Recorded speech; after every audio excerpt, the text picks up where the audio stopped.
सरिताताई स्वभावाने अतिशय प्रेमळ व साध्या भोळ्या होत्या.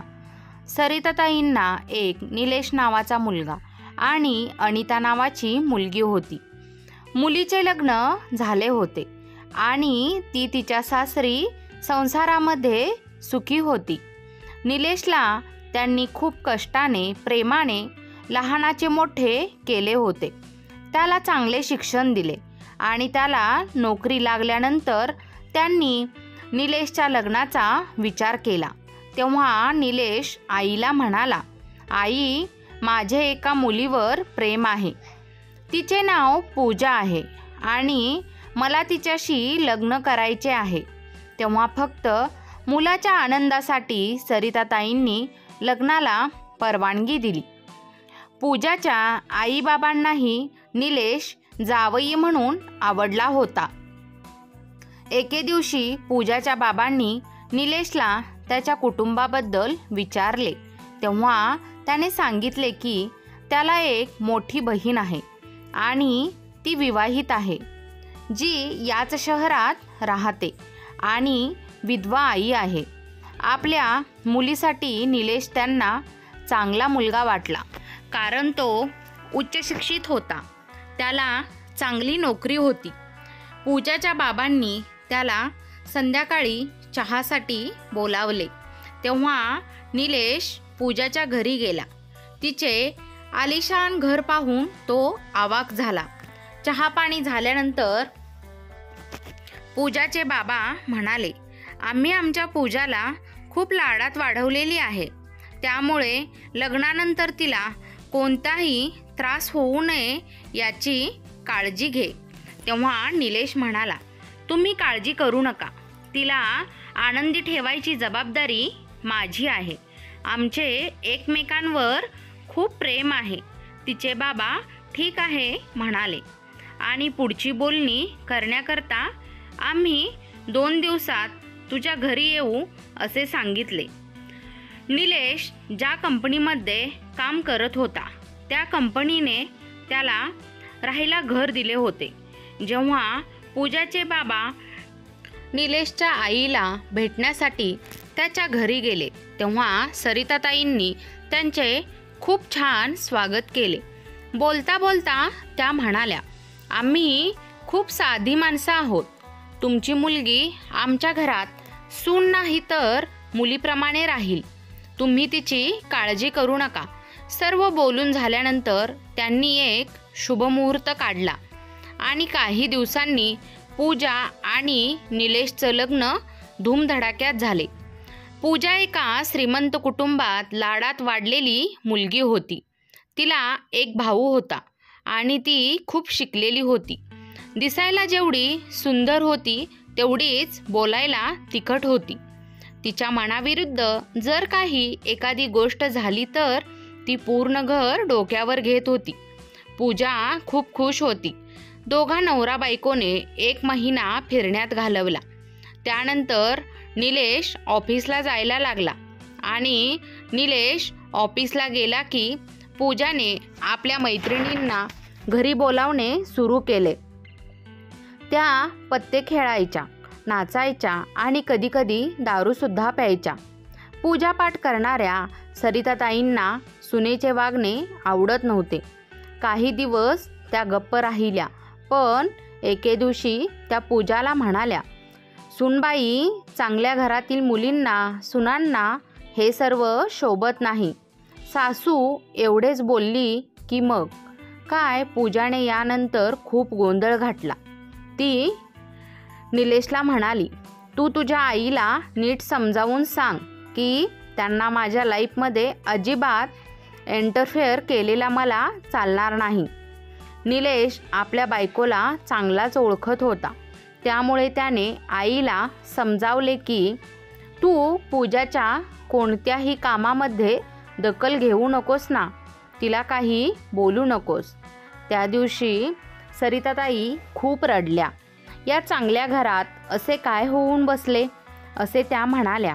काही दिवसानंतर एक दिवशी सरिताताईंनी स्वयंपाकखोलीत जाऊन पाहिले तर सर्व डबे रिकामे होते. शेवटी त्यांनी थकून आपल्या मुलाला निलेशला फोन केला. त्या म्हणाल्या, अरे निलेश, तू कधी परत येणार आहेस? जेवढे किराणा सामान तू भरून दिले होतेस ते सर्व संपले आहे. मी कालपासून उपाशी आहे. मला वाटत होते की तू काल येशील. मी तुझी खूप वाट पाहिली, पण तू आला नाहीस. आता तूच सांग, मी काय खाऊ? आणि माझ्याकडे पैसेही नाहीत. इथे शेजारी कोणाला काही मागितले तर तुमचीच बदनामी होईल. पण आता मला भूक सहन होत नाही. भुकेने माझा जीव जायची वेळ आली आहे. असे मुलाशी बोलताना सरिताताईंचे डोळे पाणावले. निलेश म्हणाला, अगं आई थांब, आता मला बोलू तर देशील की नाही? पूजाने तर जाताना तुला सर्व सामान भरून दिले होते. एवढ्या लवकर संपलेही? आणि एक, रडायचे नाटक आधी बंद कर. हे बघ, माझ्याकडे सध्या तरी तुझ्याशी बोलायला वेळ नाही. इथे पूजाच्या आईबाबांच्या लग्नाचा वाढदिवस आहे. इथली सगळी देखरेख मी नाही तर कोण करणार? अजून 8 दिवस झाले नाहीत आणि तू फोन करून माझा सगळा मूड खराब केलास. हे बघ, तुला भूक सहन होत नाही ना, तर आम्ही येईपर्यंत तू समोरच्या उषा काकूंकडून अर्धी एक भाकरी मागून खा. पण आता पुन्हा आम्हाला फोन करून त्रास देऊ नकोस. एवढे बोलून निलेशने फोन बंद केला. आई पुढे काय बोलणार हेही त्याला गरजेचे वाटले नाही. आई कालपासून उपाशी आहे याच्याशी त्याला काही देणे घेणे नव्हते. सरिताताई मनात म्हणाल्या, ह्याच मुलाला जेव्हा लहानपणी भूक लागायची तेव्हा तर घरात किराणा सामान नसेल तर मी 4 घरची धुनी भांडी करून याचे पोट भरले. त्याला कधीच उपाशी ठेवले नाही.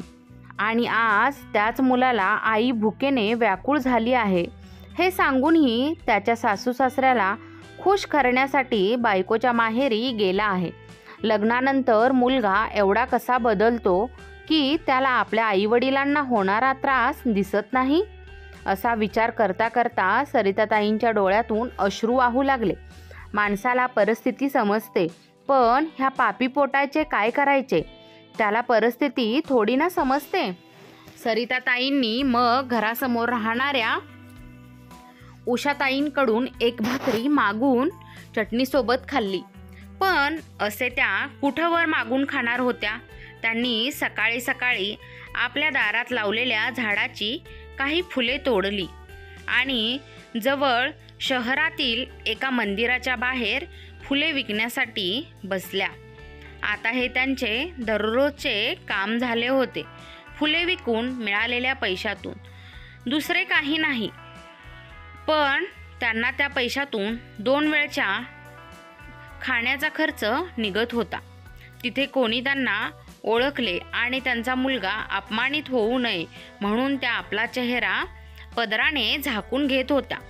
मंदिरात दर्शन घेणाऱ्या लोकांच्या गर्दीत असाही एक माणूस होता जो रोज त्यांच्यावर दया करून कधी त्यांना जेवण तर कधी 100 रुपये देऊन जायचा. पण जेव्हाही तो सरिताताईंकडे पैसे देण्यासाठी जायचा त्या चेहऱ्यावरून आणखी जास्त पदर घ्यायच्या. एक दिवशी जोराचा वारा सुटला होता. तेव्हा मंदिरात कोणीही दर्शन घेण्यासाठी आले नव्हते. सरिताताई या भुकेने व्याकुळ झाल्या होत्या. कोणी ना कोणी येईल आणि काहीतरी खायला मिळेल या आशेने त्या वाट पाहत होत्या. तेव्हा तो माणूस आला आणि मंदिरात दर्शन घेण्यासाठी जाऊ लागला. वारा असल्यामुळे सरिताताईंच्या डोक्यावरचा पदर खाली पडला.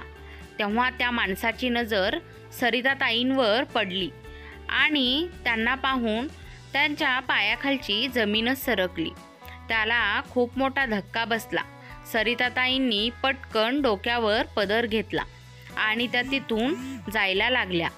तो माणूस अजूनही हक्काबक्का होऊन सरिताताईंकडे एकटक पाहत उभा होता. त्याची अवस्था पाहून त्याच्या डोळ्यातून पाणी आले. सरिताताई घरी निघून गेल्या. पतीच्या मृत्यूनंतर त्यांची अशी अवस्था होईल असा विचार त्यांनी कधीच केला नव्हता. असेच दिवस सरत होते. थोड्याच दिवसात निलेश एका मुलाचा बाबा बनला. पूजाने मुलाला जन्म दिला होता, पण त्याचे पालनपोषण आया करत होती. कारण पूजाला पार्टी आणि शॉपिंगमधून वेळच मिळत नव्हता.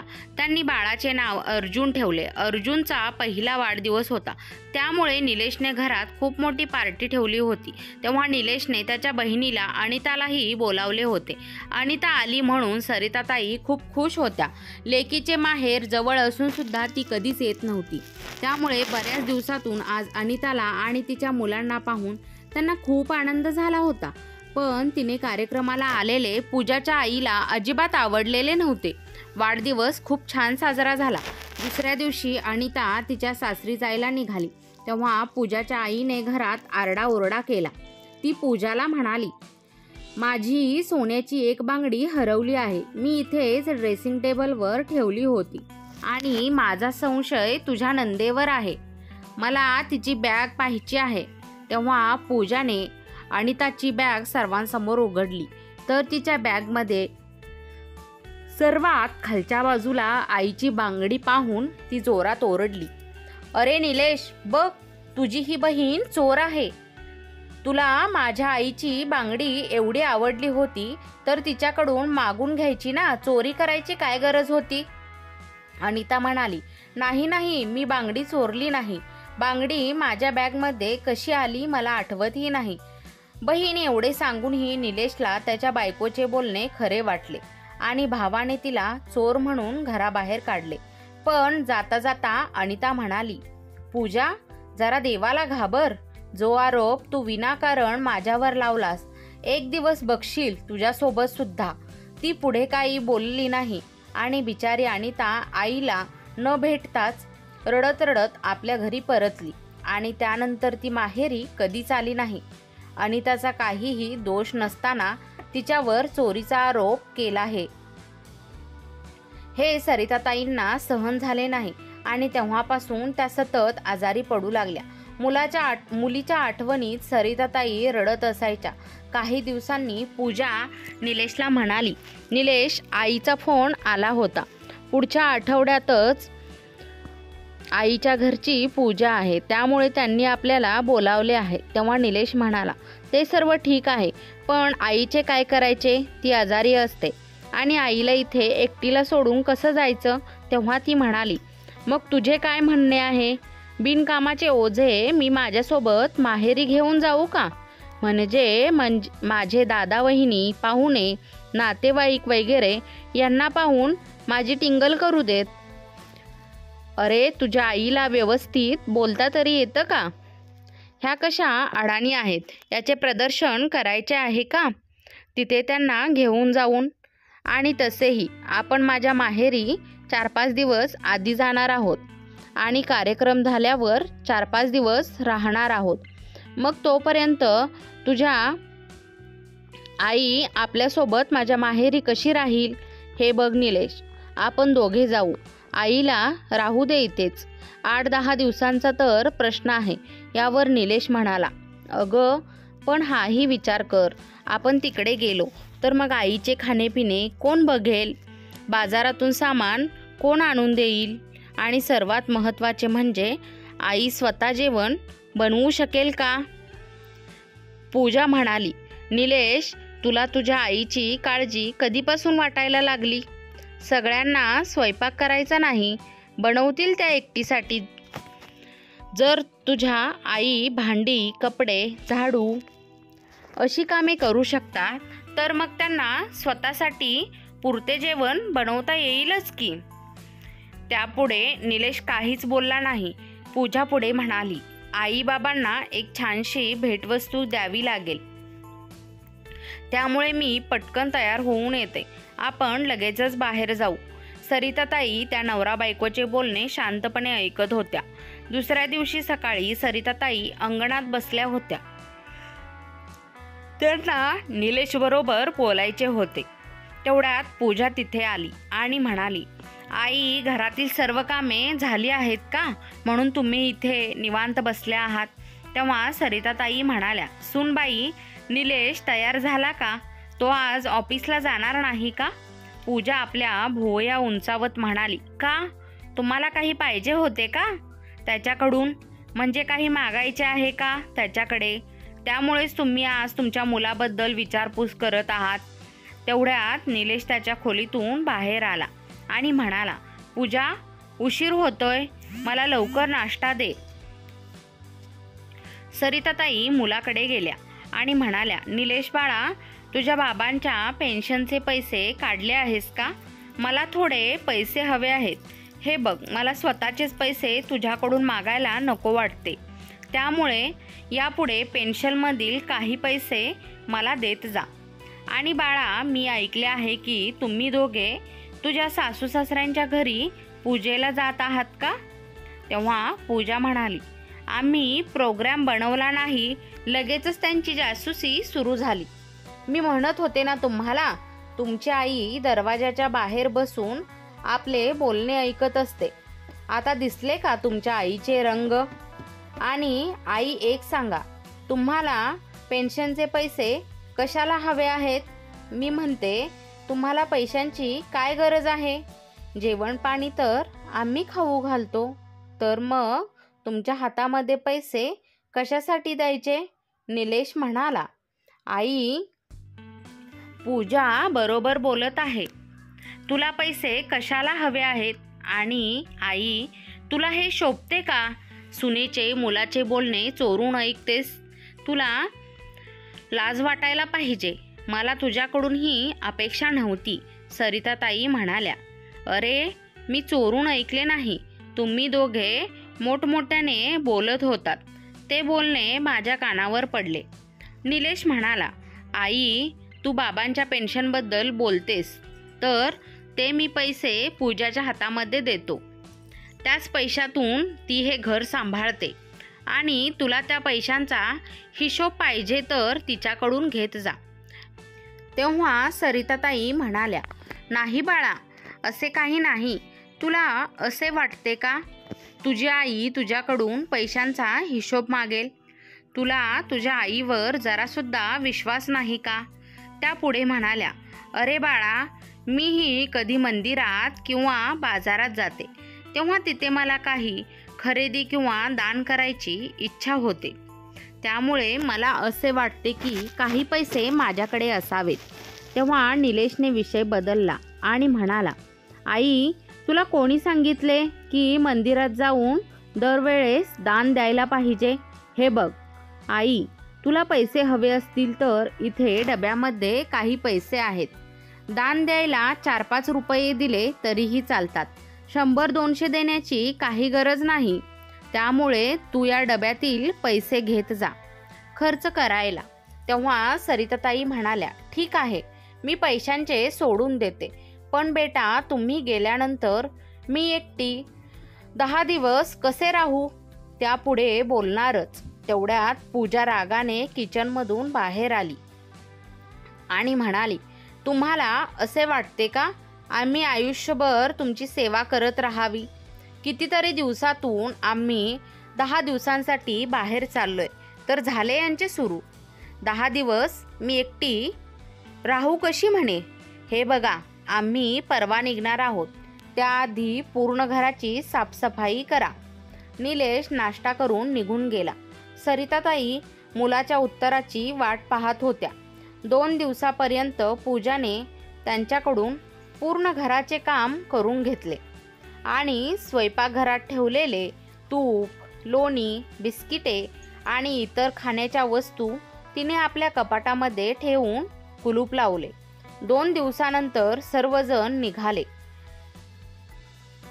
तेव्हा जाताना पूजा म्हणाली, आई, हे 2000 रुपये तुम्ही तुमच्याजवळ ठेवा. सरिताताईंना भरून आले. त्यांना वाटले की सुनेला त्यांची खूप काळजी आहे. तेव्हा त्या म्हणाल्या, अगं सूनबाई, मला पैशांची काय गरज आहे? तेव्हा पूजा म्हणाली, मी तुम्हाला मजा करण्यासाठी पैसे दिले नाहीत, जर इमर्जन्सीसाठी लागतील म्हणून देत आहे. आणि हो, घरामध्ये 2 किलो बटाटे आणि 2 किलो कांदे, ज्वारीचे पीठ आणि तांदूळसुद्धा ठेवले आहेत. आणि पैसे दिले म्हणून उगाच तुम्हाला फळे भाज्या खरेदी करण्याची काहीच गरज नाही. घरात तुमची औषधे सुद्धा आहेत. त्यामुळे मला असे वाटत नाही की हे 2000 रुपये तुम्हाला लागतील. आता आम्ही निघतो असे बोलून ते निघून गेले. आणि आज जेव्हा घरातील सर्व किराणा सामान संपले, सुनेने जी 2,000 रुपयांची नोट दिली होती ती फाटलेली होती. त्यामुळे त्यांच्याकडे खर्च करण्यासाठी पैसे नव्हते. त्यामुळे नाईलाजाने सरिताताईंनी पोट भरण्यासाठी फुले विकण्याचे काम सुरू केले. मंदिरातून सरिताताई घरी पोहोचल्या तेवढ्यात फोनची घंटी वाजली. त्यांनी फोन घेतला तर त्यांच्या मुलीचा अनिताचा फोन होता. ती म्हणाली, हॅलो आई, कशी आहेस? मुलीचा आवाज ऐकून सरिताताईंचा कंठ दाटून आला. त्या म्हणाल्या, अनु, तुझा भाऊ त्याच्या बायको मुलासोबत त्याच्या सासरी गेला आहे आणि मी इथे एकटीच राहते. अनिता म्हणाली, आई, तू तिथे एकटी तिकडे कशी राहत आहेस? अगं, तुझे हात किती थरथरतात. मग तू जेवण कसे बनवतेस? सरिताताई म्हणाल्या, काय करू बाळा, तुझ्या वहिनीने कामवाली बंद केली. त्यामुळे 2 वर्षापासून घरातील सर्व कामे मीच करते. तुझी वहिनी फक्त भाज्या बनवते आणि बाकीची सर्व कामे मी एकटी करते. मग स्वतःसाठी जेवण बनवले तर त्यात एवढे काय? तू काही काळजी करू नकोस असे बोलून त्यांनी फोन ठेवून दिला. दुसऱ्या दिवशी सकाळी 11 वाजता कोणीतरी दरवाजा वाजवला. सरिताताईंनी दरवाजा उघडला तर समोर अनिता होती. तिला पाहून त्यांचे डोळे भरून आले. त्या फक्त म्हणाल्या, अनिता, तू अचानक कशी आलीस? त्यांची 2 नातवंडे आजीला बिलगली. सरिताताईंना खूप आनंद झाला. त्या म्हणाल्या, बाळांनो, किती दिवस झाले तुम्हाला पाहिले नाही. आणि त्या म्हणाल्या, मला सांगा, तुला आज तुझ्या आईची आठवण कशी आली? तेव्हा अनिता म्हणाली, आई, तुला ठाऊक आहे ना 2 वर्षापूर्वी काय झाले होते? वहिनीने माझ्यावर चोरीचा आरोप लावला होता. त्यामुळे मी इथे येणे बंद केले होते. पण आई, तू एकटी आहेस हे समजले. मग मी तुला एकटीला कशी सोडू शकते? आणि आई, मी तुझ्यासाठी एवढी परकी झाली आहे का?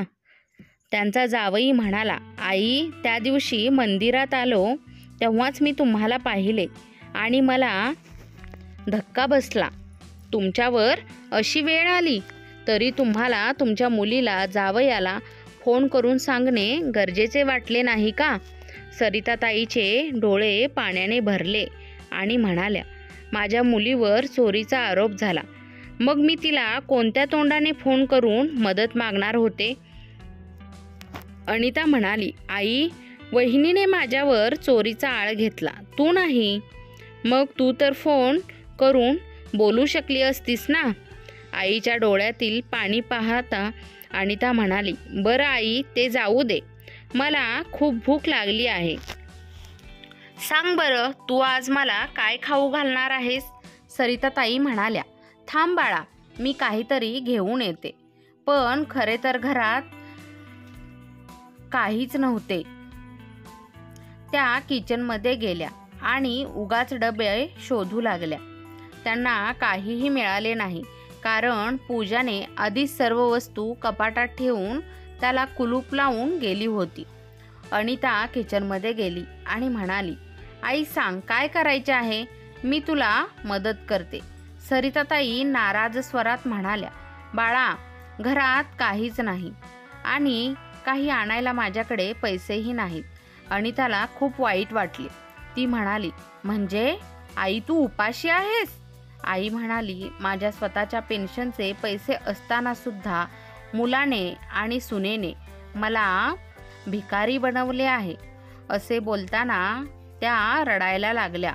अनिताने आईच्या डोळ्यातील अश्रू पुसले आणि म्हणाली, आई, पूर्वी तर तू अशी नव्हतीस. अगं, तू त्यांना का घाबरतेस? तेव्हा अनिताचा नवरा समीर म्हणाला, हे बघा आई, मी 5 मिनिटामध्ये जेवण ऑर्डर करतो. त्याने पटकन ऑनलाईन जेवण ऑर्डर केले. काही वेळाने जेवण आले आणि त्यांनी सर्वांना जेवण वाढले. सरिताताई अशा खात होत्या की जसे काही वर्षापासून त्या जेवल्याच नाहीत. अनिता आईची झालेली अवस्था पाहून खूप रडत होती.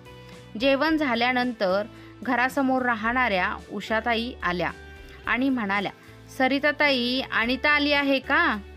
तेव्हा सरिताताई हसत म्हणाल्या, हो हो उषा, तिच्यासोबत माझी नातवंडे आणि जावई बापूही आले आहेत. खरे तर आज मला हे घर भरल्यासारखे वाटत आहे. तेवढ्यात अनिता उषाताईंसाठी चहा घेऊन आली. तेव्हा उषा म्हणाली, अगं सरिता, आईचे दुःख फक्त मुलगी समजू शकते. बघ, तुझ्या सुनेने मी घरी आल्यावर एकदाही मला पाणी देखील विचारले नाही आणि आज तुझ्या मुलीने माझ्यासाठी चहा बनवला आहे. उषाताई अनिताला म्हणाल्या, अनिता, तुझ्या आईला एकतर न्याय मिळवून दे किंवा इथून तिला कायमचे घेऊन जा. खूप वाईट अवस्था असते तिची आणि तुझा भाऊ काहीही बोलत नाही. उषाताई अनिताला म्हणाल्या, हे बघ अनिता, मी माझ्या पेन्शनचे पैसे स्वतःकडे ठेवते. त्यामुळे माझी सून आणि मुलगा रागाने घर सोडून निघून गेले आहेत. आता एवढ्या मोठ्या घरात मी एकटीच राहते, पण माझे आयुष्य स्वतःच्या मर्जीने जगते. आता मला जर कधीही मरण आले तरी त्याचे मला काही वाटणार नाही. सरिताताई एकटक उषाताईंचे बोलणे ऐकत होत्या. अनिता म्हणाली, तुम्ही बरोबर केले काकू. तुमच्या पेन्शनवर तर तुमचाच अधिकार असला पाहिजे ना, की तुमच्या मुलांचा? तुमचा मुलगा आणि सून तुम्हाला सोडून रागाने निघून गेले. याचा अर्थ त्यांना तुम्ही नाही तर तुमचे पैसे हवे होते. अनिता पुढे म्हणाली, आता माझ्या आईनेही असेच खंबीर व्हावे असे मला वाटते. तेवढ्यात पूजाचा फोन आला. सरिताताईंनी फोन उचलला. ती म्हणाली, आई, मी येण्याआधी घराची साफसफाई करा. मला सांगा, तुमच्या मागे कसला आवाज येत आहे? तुम्ही घरी कोणाला बोलावले आहे का? तेव्हा सरिताताई घाबरल्या आणि तत पप करू लागल्या. ती म्हणाली, असे तत पप का करत आहात? स्पष्ट का सांगत नाही कोण आले आहे ते? तेव्हा अनिता आली आणि तिने आईच्या हातातून फोन घेतला आणि म्हणाली, वहिनी, काय झाले? मी आले आहे. आता मी माझ्या आईला सुद्धा भेटायला येऊ शकत नाही का? तेव्हा पूजा म्हणाली, अरे तुम्ही होय, आता काय चोरी करायला आला आहात? तर आमच्या मागे हे सर्व चालले आहे. मला एक सांगा, तुम्हाला कोणी बोलावले आहे? तू तर 2 वर्षापासून रागाने पुन्हा येणार नाही असे बोलून गेली होतीस ना, मग कसे काय माझ्या घरी आलीस? तेव्हा अनिता म्हणाली, हे तुझे घर असेल, पण हे घर आता तर माझेही आहे आणि मी रागाने गेले होते ते तुम्हा दोघांमुळे, माझ्या आईमुळे नाही. इथे माझी आई उपाशी आहे. तुम्हाला काही वाटते की नाही? एकतर माझ्याच आईचे पेन्शनचे पैसे घेता आणि वरून तिच्यावरच अधिकार गाजवता. पूजा म्हणाली, तू आमच्यामध्ये पडू नकोस. काय भेटायचे आहे ते भेट तुझ्या आईला आणि आम्ही यायच्या आधी निघून जा. अनिता पुढे म्हणाली, अगं वहिनी, तू आता माहेरी गेली आहेस ना, कमीत कमी तिथे तरी शांत राहा, नाहीतर तुझ्या भाऊजांना शिकवणी देऊन येशील आणि मग तिथे पुन्हा गेलीस की ती तुझ्याशी तसेच वागेल जशी तू आता माझ्याशी बोलत आहेस. असे बोलून तिने रागाने फोन ठेवून दिला. तेव्हा पूजाला अनिताचा खूप राग आला. तिच्या नवऱ्याला बहीण आणि आईविरुद्ध भडकावायला लागली. इकडे सरिताताई खूप घाबरल्या होत्या. त्या म्हणाल्या, अगं काय बोललीस बरं तू? आता उगाच भांडणे होतील. तेव्हा अनिता म्हणाली, आई, तू का घाबरतेस? हे घर तुझेच आहे. हे तू विसरत आहेस का? हे घर बाबांनी बनवले आहे. तुला आज ठरवायला हवे की यापुढे तुला तुझे म्हातारपण कसे घालवायचे आहे. आई, मला सांग, तुझे स्वतःचे पैसे असताना सुद्धा तुला तुझ्या सुनेकडे, मुलाकडे पैशासाठी हात पसरावायचे आहेत का उषा काकूंसारखे आनंदाने आपले उरलेले आयुष्य जगायचे आहे. मुलीच्या बोलण्यामुळे सरिताताईमध्ये आत्मविश्वास जागा झाला. त्यांनी आपल्या नवऱ्याच्या एका वकील मित्राला बोलावून घेतले आणि त्याला सर्व घडलेली हकीकत सांगितली आणि घराचे नवीन कागदपत्र तयार करून घेतले. त्यामध्ये नॉमिनी म्हणून सरिताताईंनी आपल्या मुलीचे नाव दिले होते.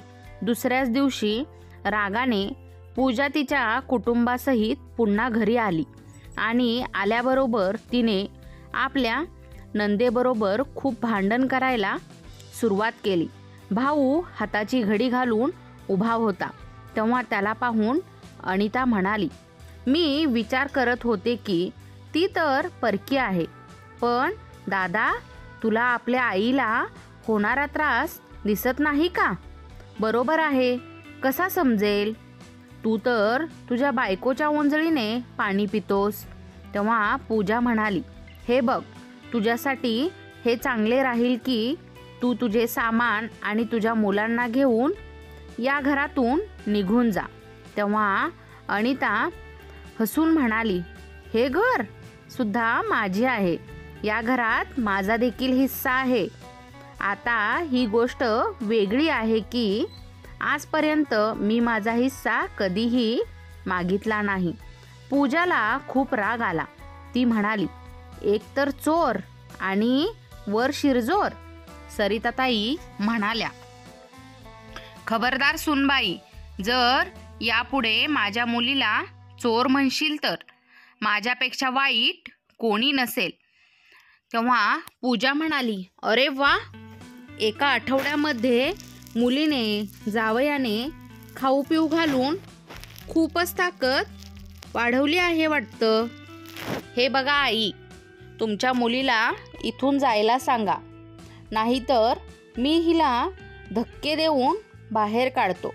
असे बोलताच सरिताताईंच्या संयमाचा बांध तुटला आणि त्यांनी पूजाच्या एक कानशिलात ठेवून दिली आणि म्हणाल्या, नालायक बाई, माझ्या मुलीला चोर म्हणताना तुला लाज कशी वाटत नाही?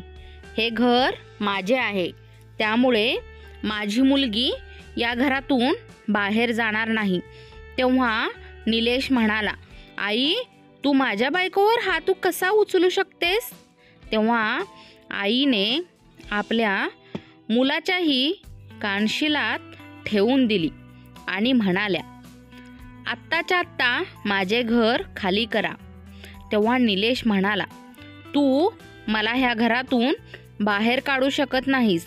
तेवढ्यात अचानक वकील साहेब आले आणि म्हणाले, त्या तुला घरातून बाहेर काढू शकतात, कारण हे घर तुझ्या आईच्या नावावर आहे.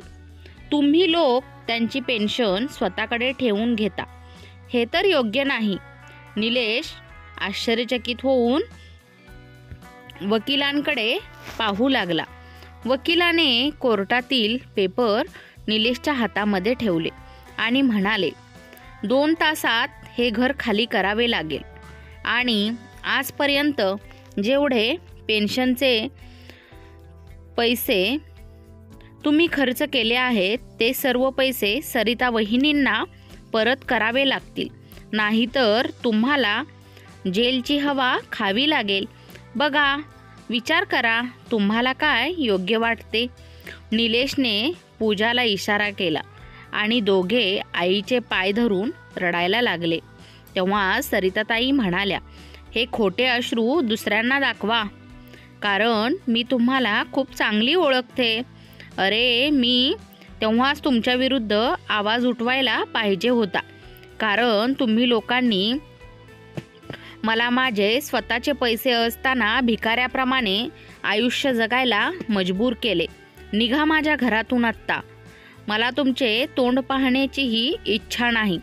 त्यानंतर सरिताताई मुलीचा आधार घेऊन आपल्या खोलीमध्ये गेल्या. 2 दिवसांनी निलेशने घर खाली केले. पण आता आई एवढ्या मोठ्या घरात एकटी कशी राहील याची अनिताला काळजी वाटायला लागली. तिने आईला तिच्या घरी येऊन राहण्यासाठी आग्रह केला, पण सरिताताईंनी तिला नकार दिला. मग अनिताने यावर एक उपाय शोधून काढला.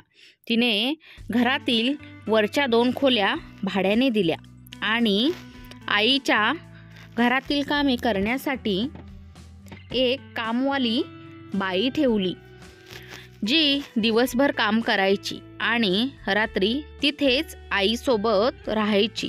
आता दररोज अनिता फोन करून आपल्या आईबरोबर बोलायची आणि 2-3 महिन्यातून एकदा माहेरी चक्कर मारायची. आता सरिताताई आपल्या मर्जीप्रमाणे दानदक्षिणा द्यायच्या आणि आपल्या मैत्रिणीसोबत इकडे तिकडे फिरायलाही जायच्या. त्यामुळे त्यांचा वेळसुद्धा जात होता. त्यांनी मुलाबरोबर असलेले नाते केव्हाच तोडले होते. असेच दिवस सरले. पूजाचा मुलगा अर्जुन मोठा झाला. पूजाने अर्जुनचे लग्न एका श्रीमंत कुटुंबातील मुलीबरोबर मानसीबरोबर लावून दिले. मानसीसुद्धा आपल्या सासूप्रमाणे आधुनिक विचारांची मुलगी होती. आता निलेशला आईची खूप आठवण येत होती. जेव्हा आईला त्याची गरज होती तेव्हा तो आईला जराही वेळ देत नव्हता. एके दिवशी त्याला आईचे निधन झाल्याची बातमी समजली. तो एकटाच आईच्या अंत्यसंस्कारासाठी गेला होता. तो खूप रडत होता. त्याने आईला मुखाग्नी दिला. आई गेल्यानंतर निलेश सतत आजारी पडू लागला आणि काही महिन्यांनी एके दिवशी एका रात्री झोपेतच तोही हे जग सोडून निघून गेला. निलेश गेला आणि तेव्हापासून पूजाचे हाल सुरू झाले. सुनेने तिच्याकडून मालकिनीचा हक्क हिरावून घेतला. ज्याप्रमाणे पूजाने तिच्या सासूला त्रास दिला, आज तसाच त्रास तिची सून पूजाला देतच होती. आज पूजाकडून चुकून एक खूप किमती शोपीस फुटला. तेव्हा तिची सून आली आणि रागाने म्हणाली, हे काय केलं आहे तुम्ही? जेव्हा पाहावे तेव्हा काही ना काही तर तोडतच असता. गुपचूप एका ठिकाणी बसायला काय होतंय तुम्हाला? तेव्हा मानसीने फरशीवर पडलेल्या काचेच्या तुकड्यांना साफ करण्यासाठी नोकराला सांगितले. अर्जुनसुद्धा त्यावेळेस ऑफिसमधून आला होता. पूजाने अर्जुनला सून रागावून बोलली असे सांगितले. तेव्हा तो आईला म्हणाला, आई, मानसी बरोबर बोलत आहे. तू एका ठिकाणी शांत बसत जा. हे बघ, तुझ्या खोलीत, बाहेर येत जाऊ नकोस. तुला इथे तुझ्या खोलीमध्ये जेवण दिले जाईल. मी तर तुला खोलीमध्ये जेवण दिले जाईल असे म्हणतो, पण तू तर त्या बिचाऱ्या आजीला खोलीमध्ये बंद करत होतीस आणि जेवणसुद्धा देत नव्हतीस. मुलाचे बोलणे ऐकून पूजाने खाली मान घातली. आज मानसीचा वाढदिवस होता. तिच्या माहेरवरून तिची आई, भाऊ आले होते. घरामध्ये पार्टी चालू होती. सर्व लोक पार्टीमध्ये मग्न होते. मानसी बरोबर बोलत आहे, तू एका ठिकाणी शांत बसत जा. हे बघ, तुझ्या खोलीत. पूजाला खोलीतून बाहेर येऊ नकोस अशी सक्त ताकीद दिली गेली होती. पण तिला भूक लागली म्हणून ती बाहेर आली. तेव्हा मानसीला खूप राग आला. मानसीला सासूची लाज वाटत होती. वाढदिवस झाला आणि दुसऱ्याच दिवशी मानसीची आई जायला निघाली. तेव्हा तिने अचानक ओरडायला सुरुवात केली की माझ्या आईचा हार हरवला आहे आणि सरळ अर्जुनच्या आईवर आरोप केला की काल त्या बराच वेळ माझ्या गळ्यातल्या नेकलेसकडे पाहत होत्या. तेव्हा अर्जुन आणि मानसीने पूजाच्या खोलीची झडती घेतली आणि तो नेकलेस पूजाच्या कपाटात सापडला. अर्जुन म्हणाला, आई, तू चोरी केलीस? मानसी म्हणाली, माझ्या आईचा हार एवढा आवडला तर तसे सांगायचे ना, दिला असता तिने तुम्हाला घालायला. पूजा घाबरली आणि तेव्हा पूजाला जाणवले की आपण ही नंदेवर काही वर्षापूर्वी चोरीचा आरोप करून पाप केले होते. पूजाला चोरीचा आरोप सहन झाला नाही. तेव्हा ती म्हणायला लागली, हा हा, चोरी चोरी असे म्हणत जोराजोरात हसायला लागली आणि अचानक बेशुद्ध पडली. तेव्हा डॉक्टरांनी सांगितले की त्यांना खूप मोठा धक्का बसल्यामुळे त्या आपले मानसिक संतुलन हरवून बसल्या आहेत. खरे तर मानसी आणि तिच्या आईने मुद्दाम पूजावर चोरीचा आळ घेतला होता. तिने चोरी केली नव्हती.